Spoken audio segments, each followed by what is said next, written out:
The pace of the war in Ukraine will slow down in the coming months, the head of U.S. intelligence told a defense forum this weekend. Honestly, we're seeing a kind of a reduced tempo already of the conflict. But she predicts brighter prospects for Ukraine's efforts to fend off Russian forces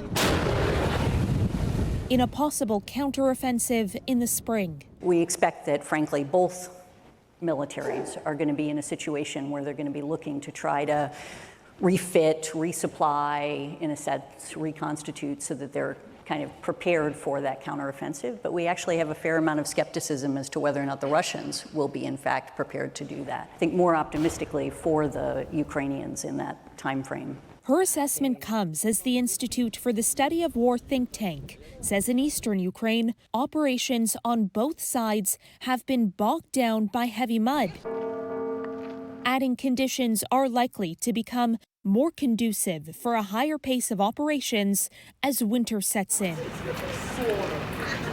In recent weeks, Russian strikes on Ukraine's civilian infrastructure has periodically turned off the lights and the heat for millions.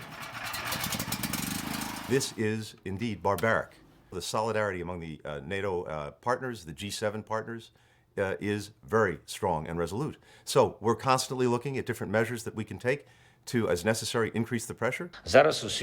But in his nightly address, Ukraine's President Volodymyr Zelensky criticized a Western plan to cap the price of Russian oil to $60 per barrel.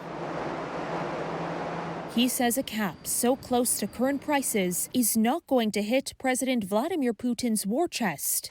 The Kremlin has warned it will retaliate, potentially cutting off supplies from countries that comply.